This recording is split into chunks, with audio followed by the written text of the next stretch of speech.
ஜோதிடத்தின் பரிணாம வளர்ச்சி ஏஎல்பி ஜோதிடம். இதை படிங்க, உங்க வாழ்க்கை உங்க கையில. இல்ல, சுரேஷிய பார்த்த உடனே எனக்கு முதல்ல ஞாபகம் வர்றது, அவர் தெரியாமலோ தொலைக்காட்சியில உட்கார்ந்து 10ஆம் இடத்துக்கு வருது, 9ஆம் இடத்துக்கு வருது, 8ஆம் இடத்துக்கு வருது சினிமாவை சொன்னாரு. ஆனா இன்னைக்கு அது ஜாதகத்துக்கு ரொம்ப கரெக்டா பொருத்தமா இருக்கு. ஜோசியத்துக்கு அவர் எங்கேயோ டச் பண்ணிருக்குது ஒவ்வொரு கட்டமும். என் அன்புக்குரிய ஏஎல்பி குடும்ப நண்பர்கள் அனைவருக்கும் உங்களுடைய கைத்தட்டல் மூலமாகவே நான் உங்களுக்கு நன்றி சொல்ல கடமைப்பட்டிருக்கிறேன்.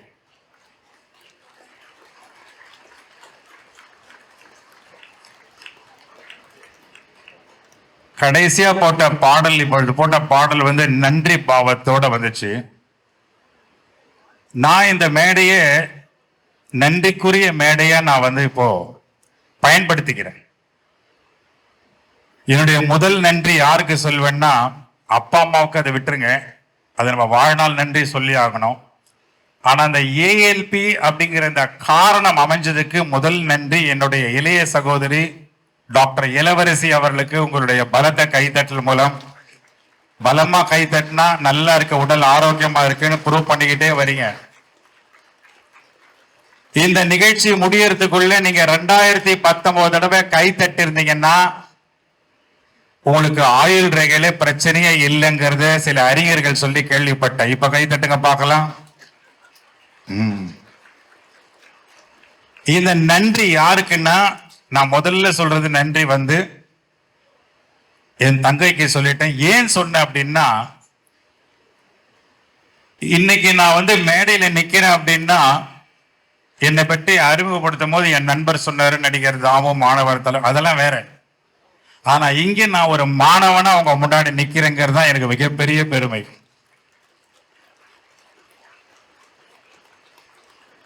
அறுபத்தோரு வயதுக்குள்ள அடி எடுத்து வைக்கும் போது என்னை மீண்டும் மாணவனாக்கிய பெருமை, மீண்டும் எனக்கு ஒரு குரு கிடைத்த பெருமை, அந்த ஒட்டுமொத்த பெருமையும் திரையுலகத்திற்கு எனக்கு கிடைத்த மகா குரு யாருன்னா இயக்குனர் சிகரம் கே பாலச்சந்தர் ஐயா அவர்கள். கை தட்டதுக்கு ரொம்ப நன்றி. கல்வி உலகத்துக்கு குருவாக கிடைத்தவர் என்னுடைய மகா குரு டாக்டர் ஏபிஜே அப்துல் கலாம் ஐயா அவர்கள்.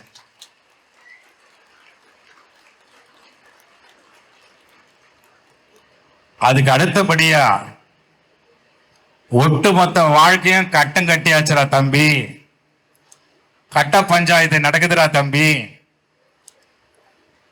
நம்ம கையில எதுவுமே கிடையாது, எல்லாமே கிரகங்கள் கையில இருக்குது, ஆனாலும் உன் கையில தான் இருக்கு அப்படின்னு வாழ்க்கையினுடைய சாராம்சத்தை புரிய வைத்து, மிகவும் எளிதாக பொறுமையாக புரிய வைத்து, அந்த கலை எங்கே ஒளிந்திருக்கிறது என்றால், தமிழனுடைய பாரம்பரிய கலை 64 கலைகளில் 5வது கலையாக ஒளிந்திருக்கிறது என்பதை புரிய வைத்து, அந்த கலைக்குள்ளே என்னை அன்பாக அழைத்து, வகுப்புக்குள் என்னை அழைத்து, இந்த ஜோதிட கலை எனக்குள் அனுப்பி, இன்னைக்கு வாழ்க்கையை 100% புரிய வைத்த மகா குருதான் நம்முடைய பொது உடைமூர்த்தி ஐயா அவர்களுக்கு கைத்தட்டல் எப்படி இருக்கணும்னா,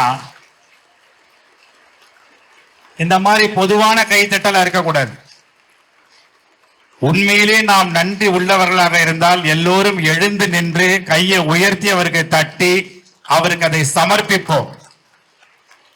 இந்த கைத்தட்டல் ஒளி அவர் காதுகளில் விழுந்து, அவருடைய 3ஆம் பாவத்தில் விழுந்து அவரை ரெட்டிப்பு மகிழ்ச்சி கொடுக்கணும். 11வது கட்டத்துக்கு எடுத்துட்டு போகணும். ரெட்டிப்பு மகிழ்ச்சி கொடுக்கணும், லாபம், பேரானந்தத்தை கொடுக்கணும். அவருக்கு அமரும்படி அன்போடு கேட்டுக்கொள்கின்றேன்.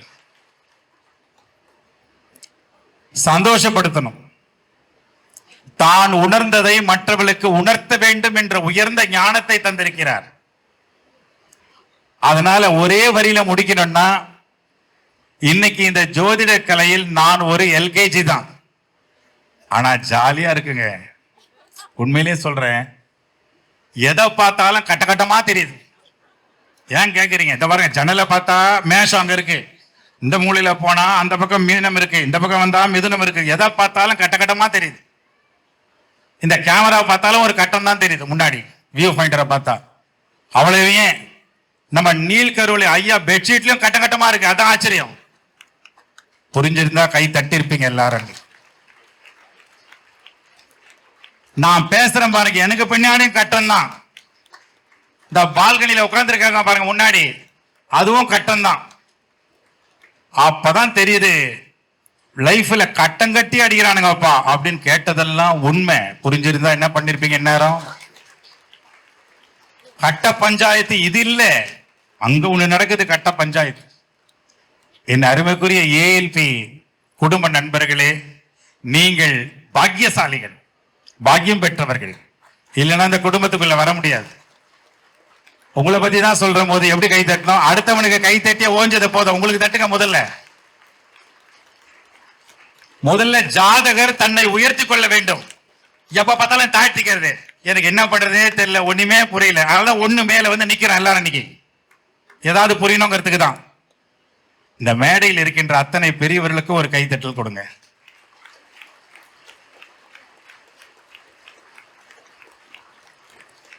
ஏன்னா நான் ரொம்ப சாதாரணமா நினைச்சிட்டேன் பின்னாடி இருக்கிறவங்க அவ்வளவு பேரையும் முதல்ல சந்திக்கும் போது. ஏதோ என்னோட ரசிகைகள் மாதிரிதான் போட்டோ எல்லாம் எடுத்துக்கிட்டாங்க. நான் 35 லட்சம் மாணவர்கள் 3 லட்சம் ஆசிரியர்களை சந்திக்கும் போது எனக்குள்ள ஒரு ஆசிரியர் குணம் இருக்கு. ஆனா இந்த மாதிரி ஒரு அற்புதமான ஆசிரியர்களை, ஜோதிட கலையை கத்துக் கொடுக்கிற ஆசிரியர்களை பார்த்து ஆச்சரியப்படுகிறேன். தட்டலாமே நல்லா. நிறைய பேர் புதுசா வந்திருப்பீங்க, கணவன்மார்கள் வந்திருப்பீங்க, உங்க மனைவி ஜோதிடரா இருப்பாங்க ஏஎல்பி ஃபேமிலியில, புருஷன் ஏஎல்பி ஃபேமிலியில மெம்பரா இருப்பீங்க. ஆனா மனைவிக்கு தெரியாது உங்க அற்புதம், உங்க ஞானம். அதனால இந்த ஆசிரியர்களை எழுந்து நின்று அவர்கள் முகத்தை காட்டும்படி நான் பணிவோடு கேட்டுக்கொள்கிறேன். எல்லோரும் எழுந்து நில்லுங்களேன் தயவுசெய்து, அவங்க எல்லாம் பார்க்கட்டுமே எவ்வளவு அழகா உங்களை உருவாக்கி இருக்காரு பொதுவுடைமூர்த்தி ஐயா அவர்கள். எழுந்து நின்று அத்தனை ஆசிரியர்களும் உங்க முகத்தை காட்டுங்க பார்க்கலாம். கேமரால ஜூம் பண்ணி காட்டுங்க. எங்களை எல்லாம் காட்டுங்க, சினிமா நடிகர்களை அவங்கள காட்டுங்க, வாழ்க்கையை மாத்துறாங்க. நன்றி. இப்போ வாழ்க்கை மாறுமா? இந்த பராபவமே மாற்றத்திற்கான ஆண்டு. வாழ்க்கை மாறிடுமா? அப்ப எனக்கு பிரச்சனையா இருக்கே, ப்ராப்ளமா இருக்கே, எனக்கு சாதகமாவே இல்லையே, பாதகமா இருக்கே, மாறுமா? மாறணும்னு தான் எல்லாருக்கும் ஆசை. அது எப்படி மாறும்? எங்கெங்கேயும் போன மாறல, கடைசியா போய் தான் பார்ப்போமே, ஒரு ஜாதகரை போய் பார்ப்போமே அப்படின்னு போனா அவர் ஒரு சில விஷயங்கள் எல்லாம் சொல்லுவாங்க. எப்பவுமே ஜாதகத்துல சொல்லி பரிகாரம் எல்லாமே இருக்கும், பர்ஃபெக்டா சொல்றாங்க. ஆனா இங்க மட்டும்தான் பாதகம் ஏன் வருதுன்னு தெரிஞ்சுக்கலாம், நமக்கு சாதகம் மாத்தலான்னு வந்தா. அதெல்லாம் ஒரு பக்கம் இருக்கட்டும் தம்பி, நீங்க முதல்ல வகுப்புக்கு வாங்க, உள்ள வந்து உங்களை நீங்களே பாருங்கன்னு சொன்ன அந்த பக்குவம் இருக்கு பாருங்க, உண்மையிலேயே அதுக்கு ஒரு கைத்தட்டல் கொடுங்க, நன்றி சொல்லுங்க. அப்பவே அவர் உணர வச்சுட்டார், அவர் உணர்ந்ததை. அதனால நான் என்ன சொல்றேன்னா, தயவு செய்து இந்த ஏஎல்பி ஃபேமிலி இருக்கிறவங்க திருப்பி திருப்பி உங்க கட்டத்தை நீங்க பாத்துங்க, வேணான்னு சொல்ல. ஆனால் நீங்க உங்க வீட்டில் இருக்கிற அத்தனை மாணவர்களையும், உங்க வீட்டில் இருக்கிற அத்தனை பெரியவர்களையும், உறவினர்களையும் ஒன்றாக ஒரு நாள் சத்சங்கம் போன்ற வீட்டுக்கு வரவழைத்து, காரணத்தை சொல்லாதீங்க, வரவழைத்து அவர்களை எல்லோரையும் ஒரு நாள் ஏஎல்பி வகுப்பில் உட்கார வைக்கும்படி பணிவோடு கேட்டுக்கொள்கிறேன். பிடிச்சிருந்தா இந்நேரம் என்ன பண்ணிருப்பீங்க நான் சொல்றது? எஸ், எவ்வளவு விழிப்புணர்வுங்க. காரணங்கள் இல்லாமல் காரியங்கள் கிடையாது, காரியங்கள் இல்லாமல் காரணங்கள் கிடையாது. இன்னைக்கு ஒரு தொண்டைக்கு ஒரு கட்டம் வச்சிருக்காங்க. என் தொண்டை நல்லா இருக்கு, நாளைக்கு ப்ரோக்ராம் பண்ண முடியல, தொண்டை அடைச்சிருச்சு அப்படின்னு ப்ரோக்ராம் போக முடியலையே அப்படின்னு வருத்தப்பட்டா, நீ ஏன் வருத்தப்பட்டங்கிறது காரணம் இருக்கு. எல்லாத்துக்கும் காரணத்தோட இருக்கு. அப்ப இதுக்கு எப்படி வருத்தப்படுறது? வருத்தப்பட வேண்டிய அவசியமே இல்லாத போச்சு. அப்போ நம்ம ஒவ்வொரு நிமிஷம் ஒவ்வொரு கட்டத்திலையும் வருத்த எனர்ஜி விரயமாகாம, பணம் விரயமாகாம, அங்கே இருந்து அந்த இடத்துல இருந்து இதை எப்படிடா பிரச்சனையை சவாலா மாத்தி ஜெயிக்கிறதுன்னு கத்து கொடுத்தது பாருங்க. அந்த ஏஎல்பிக்கு எப்படிமா கை தட்ட போறீங்க எல்லாரும்? கட்டுங்கம்மா நல்லா. What a beautiful art. அதுதான் 5வது கலையில வச்சான் தமிழன். என்னுடைய சங்கல்பம் காலையில ஹோமத்துல நான் உட்கார்ந்து சங்கல்பம் எடுக்கும் போது ஒரே ஒரு சங்கல்பம் தான். இறைவா நீ இருக்கிறாய், அதை நான் உணர்ந்தவன், உன்னோடு தினமும் பழகுபவன், நீ என் நண்பன் இறைவா, நீ பரம மித்திரன் எனக்கு. நான் கேட்பது ஒன்னே ஒண்ணுதான், இந்த ஏஎல்பி ஒரு பல்கலைக்கழகமாக்கு, மக்களை போய் சேரட்டும் உலகம் பூரா. அது நடக்கும். எப்படி நடக்கும்? எனக்கு தான் 6, 8, 10, 12 இல்லையே, எல்லாத்தையும் அழிச்சிட்டேன். அது என் கண்ணிலேயே படமாட்டேங்குது. அப்படியா? படுமா படாதா? சத்தமா சொல்லுங்க. எஸ்கேப் ஆகுமா? 6, 8, 10 போயிடு அப்படின்னா போயிடுமா? போவாதுன்னா கை தட்டுங்க, போயிடும்னா கை தட்டாதீங்க. போவாது. அப்ப போகாதுன்னா நம்ம எப்படி இருக்கணும்? அங்கேயே இருக்கணுமா எஸ்கேப் ஆகணுமா? அங்கேயே இருக்கணுமா எஸ்கேப் ஆகணுமாமா? அங்கே இருந்து இதுக்கு என்னடா பண்றது, இதுல சூட்சுமம் என்னடா, நம்ம குரு என்ன சொல்லி கொடுத்தாருன்னு பார்த்தா என்ன அழகா அதை சேஞ்ச் பண்ணக்கூடிய ஒரு ஃபார்முலா கொடுத்திருக்காரு. அந்த ஃபார்முலாவை நாம எடுத்து சொன்னா புரியாது. அதுக்கு இத்தனை ஆசிரியர்கள் ஒரு வாரமும் ஒரு நாளும் தனித்தனியா என்ன அழகா கத்து கொடுக்குறாங்க. கைத்தட்டுங்க மறுபடியும். Beautiful teachers. ஆசிரியர் கலை என்பது சொல்லி கொடுத்து வர்றதில்லம்மா, அது ஒரு பெரிய நோபல் ப்ரொஃபஷன் ஆசிரியர் கலை. அதனாலதான் a teacher teaches not for income. A teacher teaches not for income. A teacher teaches for outcome னு சொல்றார். அவுட்கமே மாணவன் தானே. அதே சமயத்துல a teacher teaches not from the book. ஜோதிட புத்தகத்துல இருந்து இங்க எடுக்கல. A teacher teaches not from the book. A teacher teaches from the heart னு சொல்றார் டாக்டர் கலாம். இதயத்துல இருந்து எடுக்கிறாங்க 3ஆம் பாவம். What a great. ரொம்ப ஆச்சரியமா இருக்கு. நான் ரொம்ப பெருமைப்படுறேன்.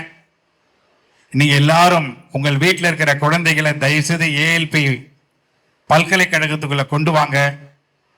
வேல்ஸ் பல்கலைக்கழகத்தில் ஒரு ஜோதிட கலையில் ஒரு டிபார்ட்மெண்ட்டே இருக்கு. இன்னும் ஒரு வாரத்தில் நான் சென்று பேச இருக்கிறேன். அந்த சிலபஸ்ல ஏஎல்பியை கொண்டு வந்து நிக்க வைங்க. என்னம்மா நல்லாதான் தட்டுங்களேன். இதுவரைக்கும் நீங்க 418 தடவை தான் கை தட்டி இருக்கீங்க.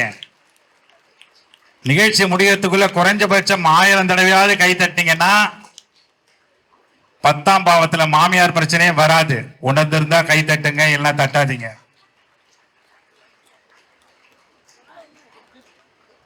ரொம்ப பெருமையா இருக்கு.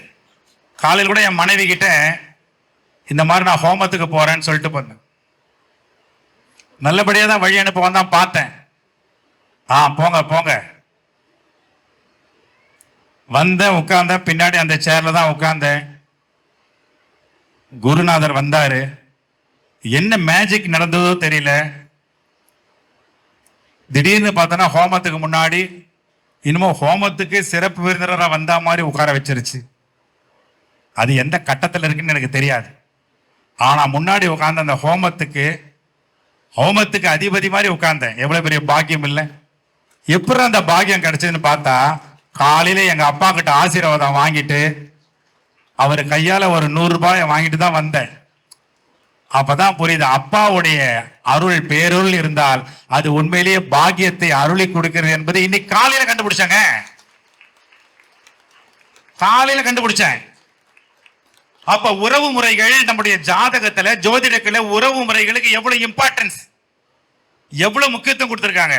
சின்ன சின்ன விஷயத்தெல்லாம் சண்டை போட்டுக்கிறோம். ஆனா ஒண்ணுங்க, என்னுடைய மனைவி மாதிரி 7ஆம் கட்டம் யாருக்குமே அமையாது.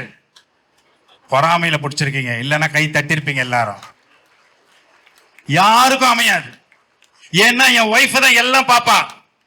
வீடு பெருக்கிறது அவ தான் பாப்பா, துணி துவைக்கிறது அவ தான் பாப்பா, ஒட்டடிக்கிறது அவ தான் பாப்பா, பெருக்கிறது அவ தான் பாப்பா, சமையல் அவ தான் பாப்பா. அவ பாப்பா செய்யறதெல்லாம் நான் தான்.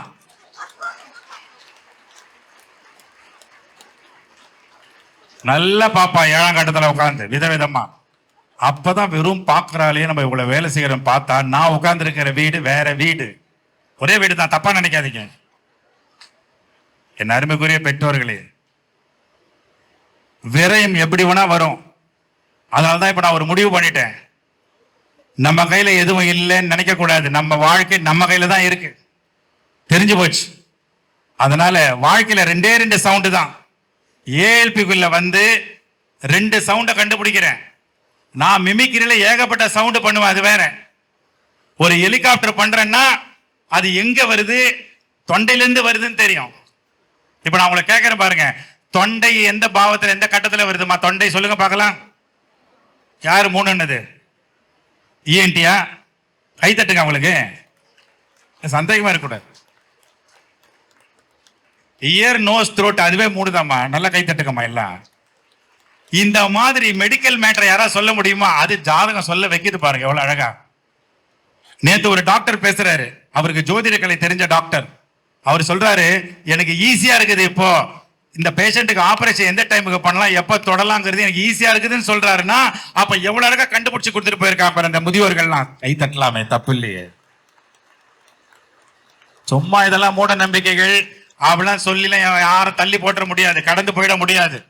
மூடப்பட்ட நம்பிக்கைகள் வேணா சொல்லலாம், ஆனா உள்ள ஒரு அறிவியலை கண்டுபிடிச்சோம், விஞ்ஞானம் இருக்கு உள்ள. அதனால 2 சவுண்டை கண்டுபிடிச்சேன். ஹெலிகாப்டர் ஈஸியா பண்ணிடலாம், அது நீங்களே பண்ணலாம். அது ஒரு காரி துப்புற சவுண்ட்ல தான் எடுக்கும். அதுக்கு பேர் அஸ்கி ஃப்ரீக்வன்சி பேர். 3 குரல் தான். ஒரு பல குரல்ல பேசுறோம்னா 3 குரல் தான். ஆராய்ச்சி. 1 பொய்யான பெண் குரல், ஷார்ப் நோட்டுன்னு சொல்லுவோம். ஹலோ, நல்லா இருக்கீங்களா? அவ்வளவுதான். கை தட்டதுக்கு ரொம்ப நன்றி. இன்னொன்னு பொய்யான ஆண் குரல், பேஸ். நம்ம நல்லா இருக்கியா? அது. 3வது ஹஸ்கி, ரகசியம் பேசுவல்ல. என்னாச்சு, கட்டம் பார்த்துட்டியா? பார்த்தேன். எப்படி இருக்கு? மோசமா இருக்கு. அப்படியா? சரி பண்ணிடலாம். எப்படி? 1 வருஷம் 1 மாசம் 10 நாள் பொறுத்துக்கோ. அது வரைக்கும் என்ன பண்றது? கம்முன்னு சொல்றது யாரு? மனைவி. புருஷன் கம்முன்னு இருந்துட்டா வரையா, பாதம் மாறும்போது வரும். என்ன பாதம்? ஓ, என் பாதத்தில் அடிபட்டது உனக்கு தெரிஞ்சு போச்சா ஏற்கனவே? அந்த பாதம் இல்லையா, இது நட்சத்திர பாதம். ஓ, அது வேற இருக்கா? புரியல அவருக்கு. இவருக்கு எப்படிதான் புரிய வைக்கிறதுன்னு. ஏன் கஷ்டப்படுறீங்க? போடுங்க, கொண்டு வந்து ஏஎல்பி கிளாஸ்ல. அவ்வளவுதான், முடிஞ்சு போச்சு பரிகாரம். புரிஞ்சிருந்தா கைத்தட்டல் வேற மாதிரி இருக்கும். அப்ப ஒரு ஹெலிகாப்டர் பண்றோம்னா ஹஸ்கி ஃப்ரீக்வன்சி சவுண்டு, இது ரகசியம். இதுல ஃப்ரீக்வன்சி அதிர வச்சேன்னா அதுக்கு பேரு ஸ்பிட்டிங் நோட்டு. காரி துப்புற சவுண்டு, துப்பக்கூடாது. இந்த சவுண்ட என்னுடைய எபிக்ளாட்டிஸ் குரல் வலை மூடியில வச்சு கிளாக் வைஸா ரொட்டேட் பண்ணா அது எப்படி கலையா மாறுதுன்னு பாருங்க. ஆச்சரியப்படுவீங்க, ஆச்சரியப்பட்டு ரசிப்பீங்க பாருங்க. அந்த கலையை பாருங்க, எப்படி எவ்வளவு அழகா அந்த கலை மாறுது பாருங்க.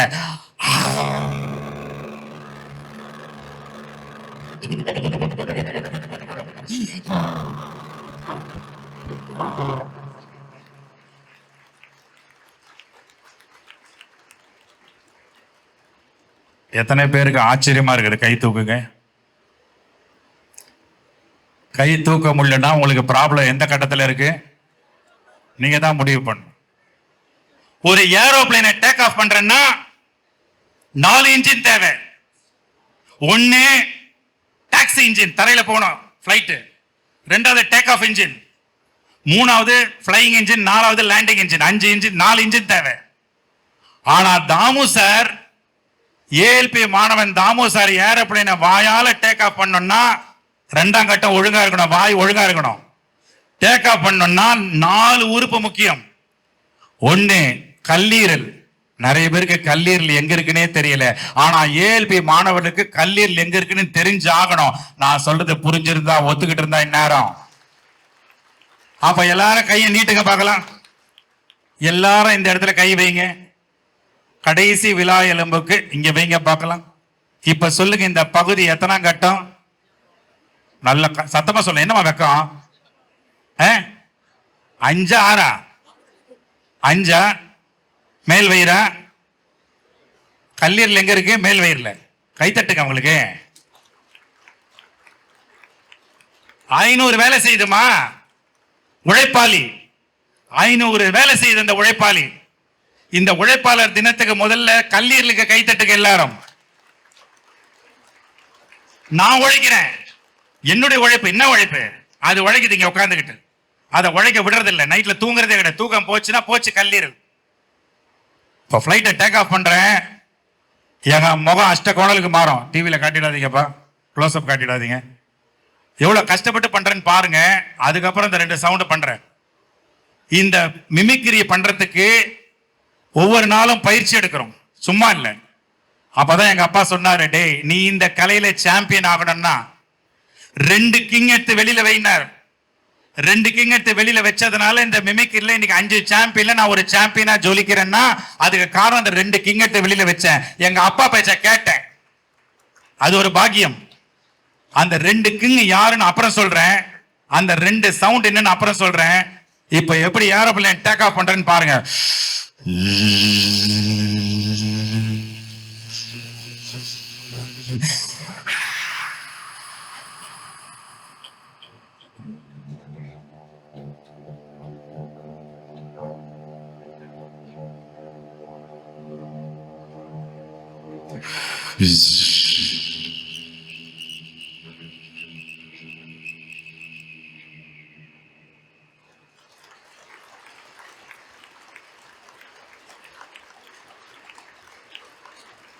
எத்தனை பேருக்கு ஆச்சரியமா இருக்குது? கை தூக்குங்க.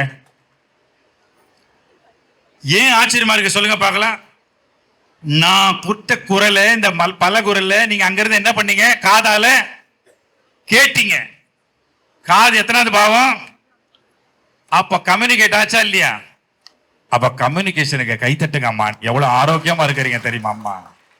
உடல் உறுப்பு ஆரோக்கியம் இருக்குமா? கைத்தட்டுங்கம்மா. அந்த 2 கிங் யாரு சார்? சொல்லவே இல்லையே. அந்த 2 கிங் யாருன்னா, இன்னைக்கு நான் இவ்வளவு ஆரோக்கியமா நின்னு பாதம் வலிக்காம நின்னு பேசுறேன்னா அந்த 2 கிங் வெளியில வச்சதுனாலதான். அந்த 2 கிங் யாருன்னா, ஒருத்தன் ஸ்மோக்கிங், இன்னொருத்தன் ட்ரிங்கிங். 2 கிங்க வெளியே வச்சதுனாலதான் இன்னைக்கு ஒழுக்கமா நிக்க முடியுது. அந்த 2 கிங்க வெளியே வச்சதுனாலதான் எதிர்காலத்தில் இதே ஏஎல்பில ஒரு நாள் நானும் கிங்கா வந்து உங்க முன்னாடி நிற்பேன். ஏன்னா என் முன்னாடி இருக்கிற அத்தனை பேரை கிங்குங்க, சாதாரண ஆள் கிடையாது. மேடையில் அத்தனை கிங், ஏஎல்பி கிங். அதனால நான் ரொம்ப நேரம் பேசுறத பார்த்து யாரோ ஒரு அம்மா கட்டத்தை பாக்குறாங்க. இவன் வாயால கெட போறான், இவனுக்கு 2:12 இருக்குன்னு பார்த்துட்டாங்க. அதனால என் வாய் விரயத்துக்கு போகாம இருக்கிறதுக்குள்ள நான் சுப விரயமா முடிச்சுக்கணும்னு நினைக்கிறேன். அதனால இதுவரை பொறுமையுடன் நம்ம கேட்ட உங்கள் அனைவருக்கும் என்னுடைய இதயபூர்வமான நன்றிகளை தெரிவித்துக் கொண்டு, எனக்கு ஒரே ஒரு ஆசை. அவங்க பொதுமுடைமூர்த்தி ஐயா அவர்களுடைய மனைவி, என் அன்பு சகோதரி, ஒரு நாள் கிளாஸ் எடுத்தாங்க. அது 5வது நாள் நினைக்கிறேன்.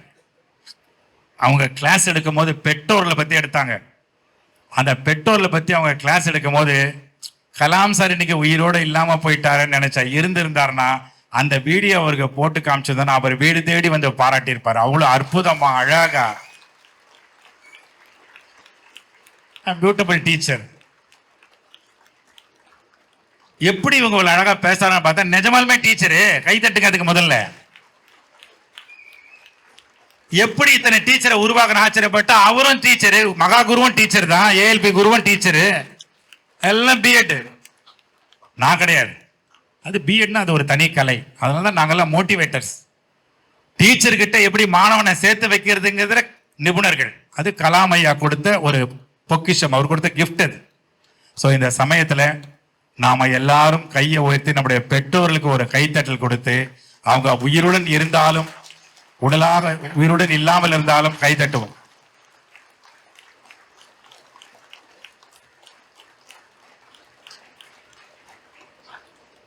அதே சமயம் என்னுடைய பயணம் மாணவர்கள் நோக்கி பயணமா இருக்கிறதுனால இன்னும் 15 லட்சம் மாணவர்கள் நான் சந்திக்கணும். நான் உங்ககிட்ட இப்ப கையேந்தி நிக்கிறேன். எதுக்குன்னா, நீங்க உங்க குலதெய்வத்துக்கிட்ட போவீங்க, இஷ்ட தெய்வத்துக்கிட்ட போவீங்க.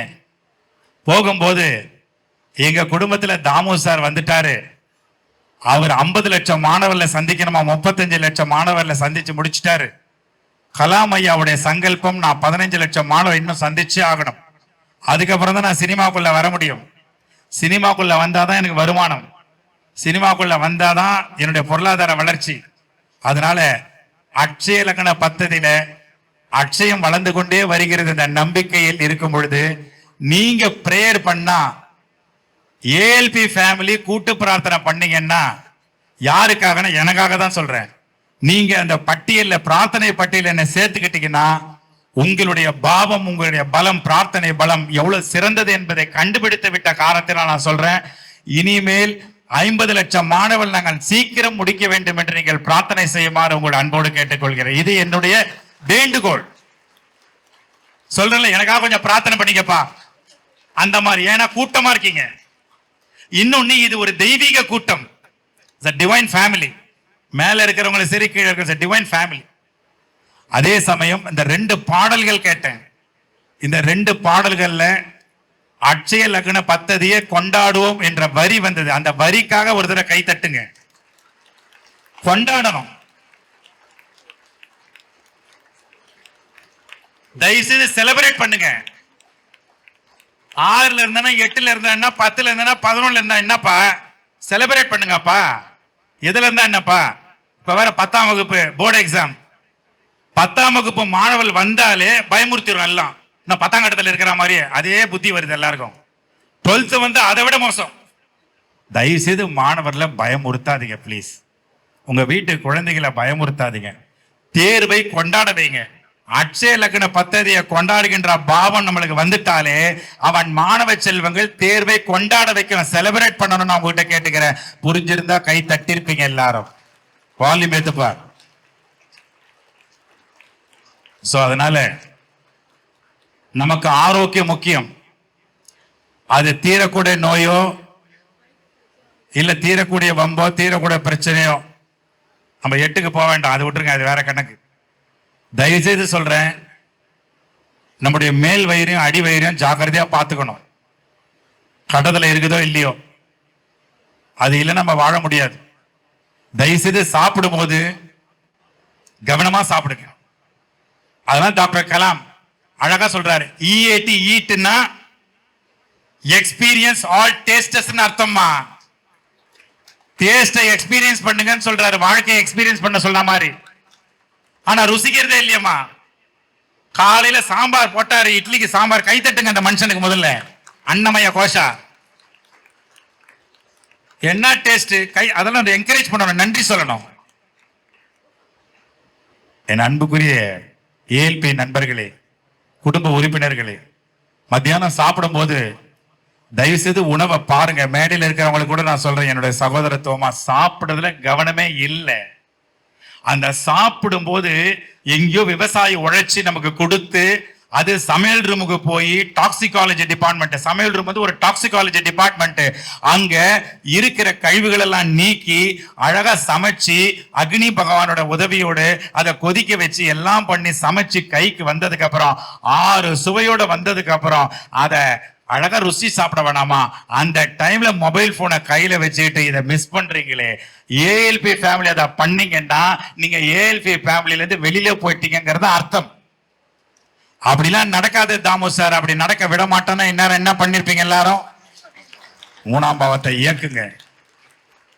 டிவி பார்த்துக்கிட்டே சாப்பிடுறது, அங்க எவ்வளவு எழுதுன்னு ஓடிடுவான், இங்க உட்காந்து ஓடு ஒப்பாரி வைக்கிறது. நமக்கு என்ன வந்தது? அதனுடைய கட்டம் சரியில்லை, அது இழுத்துன்னு போறது டிராமா. ஆனா நம்ம கிட்ட தட்டுல சாப்பாடு வந்தா டிவியா பாக்குறது, அழகா தரையில உட்கார்ந்தோ இல்ல டைனிங் டேபிள்ல உட்கார்ந்தோ உணவு ருசிக்க வேண்டாமா? ருசிக்கிறது மூலமா 40% எனர்ஜி ஃப்ரீயா கிடைக்குதுமா. இதை விட வேற என்னமா பரிகாரம் வேணும்? ஹாஸ்பிட்டாலிட்டி எங்க இருக்கு தெரியுமா? ஹாஸ்பிட்டாலிட்டி நம்ம கை கச்ச உணவை நம்ம வாயில போட்டு அரைச்ச மாவை அரைக்கணும். அரைச்ச மாவை அரைக்கிறதே இல்லை, அப்படி அப்படியே முழுங்கிறது. அப்புறம் ஹாஸ்பிட்டலுக்கு தானே நம்ம போவோம். ஹாஸ்பிட்டல் வளருதுன்னு சொன்னாரு. இன்னைக்கு மருத்துவமனைகள் வளர்ந்து கொண்டே இருக்கிறது. காரணம் என்ன தெரியுமா? உணவு விழிப்புணர்வு இல்ல. ஜோதிடம் என்பது மாபெரும் விழிப்புணர்வு. அதுல உண்ணும் உணவு முக்கியமான விழிப்புணர்வு. அதனால தயவு செய்து பிசிக்கல் ரெஸ்பான்சிபிலிட்டி கையில எடுக்கணும். பொதுவா நம்முடைய ALP family. And then mental responsibility, mental problem இருக்கவே கூடாது, அதுவும் நமக்கு இருக்கக்கூடாது. ஏன்னா வாழ்க்கையை உணர்ந்துட்டீங்க, நீங்க விவரம் தெரிஞ்சு போச்சு. தன்னுடைய வாழ்க்கையை பத்தி புரிஞ்சவங்க, செல்ஃப் அனாலிசிஸ் பண்ணவங்க, செல்ஃப் ரியலைஸ் பண்ணவங்க வெளியில பார்க்க முடியாதுமா. ஆனா ஏஎல்பி ஜோதிட ஃபேமிலியில பார்க்கலாமா? உங்களை நீங்களே பாக்குறீங்கம்மா, உங்களை உணர்ந்த நிலையில் இருக்கிறீங்க. அப்ப நம்ம எப்படி இருக்கணும்? ஆரோக்கியமா இருக்க வேண்டாமா? இந்த முட்டி என்னது? இந்த 10ஆம் பாவத்துல முட்டி இருக்கா இல்லையா? இருக்குதா இல்லையாமா? அந்த முட்டி எலுமிச்சம்பழம் மாதிரிமா. ஒரு எலுமிச்சம்பழத்தை பீரோ மேல வைக்கலாம், ஆனா பீரோவை தூக்கி எலுமிச்சம்பழம் மேல வச்சா என்னமாகும்? பாத்துங்க, இங்க எத்தனை பேர் எலுமிச்சம்பழம் மேல பீரோ வச்சுட்டு சுத்துறீங்க? நீங்களே பாத்துங்க. அது ஆம்பளைங்களா, ஆண் ஜாதகமா இருந்தாலும் சரி, பெண் ஜாதகமா இருந்தாலும் சரி, ஜாதகர் நீங்க தான். நான் சொல்றது புரிஞ்ச உடனே உடம்ப பாத்தீங்க பாத்தியா, அங்கதான் நீங்க நிக்கிறீங்க. இந்த உடலை குறைக்க முடியுமான்னா ஈஸியா முடியும். அதுக்கு காலையில 4:30 மணிக்கு எழுந்துக்கிறதுக்கு பழக்கப்படுத்திட்டீங்க. 3:30 மணி 4:30 மணி வரைக்கும் தூங்கிட்டு இருந்த ஒருத்தனை தட்டி எழுப்பிட்டீங்க. எல்லாரும் சொன்னாங்க 4 மணிக்கு எழுப்புறோம், கிடையாது, 3:30 மணிக்கு எழுந்துக்கிறோம். 3:30 மணிக்கு எழுந்து சுடுதண்ணியை போட்டு பச்சை தண்ணியை போட்டு குளிச்சுட்டு காலையில எல்லாம் தூங்குற நேரத்துல நாம உஷாராயிடுறோம். எல்லா எண்ணங்களும் அமைதியா இருக்கிற நேரத்துல நாம உஷாராயி 2 மணி நேரம் எக்ஸ்ட்ரா கிடைக்குது. 6:30 மணிக்கு எழுந்தவனுக்கு 24 மணி நேரம்னா 4:30 மணிக்கு எழுந்தவனுக்கு 26 மணி நேரம், 26 ஹவர்ஸ். தலைவிதி மாறுது, விதியை மாத்துது. அப்பதான் நான் சொன்னேன், அருமைக்குரிய பெரியவர், ஒரு மகா குரு உருவாக்கணும், இன்னொரு குரு, இன்னொரு ஆசிரியர், நம்முடைய சாந்தகுமார் அண்ணன். அவர்கிட்ட சொன்னேன், காலையில 2 மணி நேரம் எக்ஸ்ட்ரா கொடுத்துட்டீங்க, எங்களுக்கு ரொம்ப பெருமையா இருக்கு, ஆச்சரியமா இருக்கு. நீங்க மட்டும் இல்ல, எல்லாரும் எங்களை பாராட்டுறாங்க. சாந்தி தேவி கிளாஸ் எடுக்கிற அவங்கள பாராட்டுறாங்க, அவங்க அமுதா மேடம் எல்லாரையுமே பாராட்டுக்கு. என்ன முதல் பாராட்டுனா, நான் 4:30 to 6:30. ஏன் தெரியுமா? அது ஆச்சரியமா போச்சு. ஏன் தூங்கி தூங்கி 10 மணி வரைக்கும் தூங்கி தூங்கி செல்லம் கொடுத்த குழந்தைங்களை தூங்க வச்சு இன்னைக்கு 4:30 மணிக்கு எழுந்தது ஆச்சரியமா போச்சு. அது ஒரு சாதாரண நிலை. ஆரம்ப காலகட்டத்தில் நாம சீக்கிரமா தூங்கி சீக்கிரமா எழுந்தோம். ஆனா இன்னைக்கு சீக்கிரமா எழுந்துக்க முடியல. ஏன்? எல்லாம் மொபைல் போன் கம்யூனிகேஷன் ப்ராப்ளம் ஆகி போய் 3ஆம் கட்டத்துல ப்ராப்ளம் ஆகி போய் எல்லாம் 12 மணி வரைக்கும் டிவி சீரியல் பார்த்து மோசமா போயிட்டோம்மா. நான் சொல்றது உண்மைன்னா என்ன பண்ணிருப்பீங்க எல்லாரும்? ஆமாமா. ஆனா நல்லா கவனிங்க, எங்கேயாவது ஜோதிட கலையை பற்றி, இந்த வாஸ்து கலையை பற்றி 8 மணிக்கு மேல ப்ரோக்ராம் வந்து பார்த்திருக்கீங்களா? எல்லாம் காலையில தான் வருது. கை தட்டுங்க அதுக்கு முதல்ல. எல்லாம் விடிய காலை சூரியன் வரும்போதே. அதனால நண்பர்களே, தயவுசெய்து யோகா பண்ணுங்க, சூரிய நமஸ்காரம் பண்ணுங்க. இன்னைக்கு அந்த ஹோமத்துல அந்த வேத விற்பனர்கள்லாம் மந்திரத்தை ஒலிக்கும் போது, அந்த ஒலியை கேட்கும் போது, ஆஹா ஆஹா ஸ்வாஹா ஸ்வாஹால ஒரு ஆகாவை பார்த்தேன். அதனாலதான் அந்த ஆகாங்கிற சவுண்டை நான் எடுத்துக்கிட்டேன். அந்த ஐயோங்கிற சவுண்டத்துக்கு ஓரம் கட்டிட்டு, இனிமேல் என் மனைவி சாம்பாருக்கு உப்பு போடலன்னா, ஆஹா எப்பேற்பட்ட கலை, சாம்பார்ல உப்பு இல்லாம படைத்தாயே, நீ வாழ்கன்னு பாராட்ட தொடங்கிட்டேன். திடீர்னு கோச்சிக்கிறா, ஏமா நேத்து சட்டையை துவைக்காம வச்சிட்டீங்களே? டெய்லி தோச்சு பார்த்தேன்னா வேலைக்காரியான்னு கேட்டாங்க. ஆஹா எப்பேற்பட்ட கோபம், இந்த கோபத்துக்கு தானே ரசிக்கிறேன். இல்லை, நான் ரசிக்கிறேன் ஆகா போட்ட சவுண்ட. இனிமேல் நம்முடைய வாழ்க்கையில ஆகா போட்டோம்னா அதை விட பரிகாரம் இருக்காமா? எல்லா கட்டத்துல எல்லா சூழ்நிலை 6, 8, 10, 12 வரும் முதல்ல ஆகா போட்டு பாருங்க. ஐயோ போட்டுறாதீங்க. அந்த ஆகாவோட வாழ்க்கை நடத்தினா நாம எல்லாம் ஓஹோன்னு இருப்போம் என்று கூறி, உங்களுடைய ஆசீர்வாதம் கைத்தட்டல் மூலமாக உங்கள் ஆசீர்வாதத்தை பெற்று நம்முடைய மகா குரு ஜோதிடக்கலை நமக்குள் விதைத்த பொதுவுடை மூர்த்தி ஐயா அவருடைய குரு நீல்கரோலி ஐயா அவர்களுக்கு எல்லோரும் எழுந்து நின்று மீண்டும் ஒரு முறை அவருக்கு பலத்த கைத்தட்டல், அந்த உயர்ந்த ஆன்மாவுக்கு பலத்த கைத்தட்டல், அந்த ஒளி போய் அதிர்வலைகளாக அவருக்கு சேரட்டும், அவருடைய அருளை பெறுவோம் என்று கூறி, இந்த இந்த ஒட்டுமொத்த நிகழ்ச்சியும் மக்களுக்கு கொண்டு போய் சேர்க்கிற இந்த மீடியா நண்பர்களுக்கு கைத்தட்டுங்கம்மா எல்லாரும். ஏன்னா நம்ம உட்கார்ந்து ரசிக்கிறோம். அந்த குழந்தைங்க பாருங்கம்மா நிக்குதுங்கம்மா. அந்த பாதத்துல விரயம் வந்துடக்கூடாதுமா, 12ஆம் வீட்டுக்கு போயிடக்கூடாதுமா, 11ல இருக்கணும்னு வேண்டுங்கம்மா. 11ல ரெட்டிப்பு லாபம் வரட்டும். அந்த மீடியா நண்பர்கள் கை தட்டி, இந்த ஆடியோ நண்பர்களுக்கு எல்லாம் கை தட்டி, ஹோமத்தில் இருக்கிற அத்தனை பேரும் நம்முடைய மாணவன் என்று கேட்கும் போது எவ்வளவு பெரிய ஆனந்தம். இந்த ஆனந்தத்துக்கெல்லாம் காரணமா இருக்கின்ற நம்முடைய பொது உடைமூர்த்தி ஐயாவிற்கு நன்றி கூறி மீண்டும் ஒரு முறை என் தங்கை இளவரசிக்கு நன்றி கூறி விடைபெறுகிறேன். நன்றி, வணக்கம். Thank you very much. தேங்க்யூ. ஜோதிடத்தின் பரிணாம வளர்ச்சி ALP ஜோதிடம். இதை படிங்க, உங்க வாழ்க்கை உங்க கையில.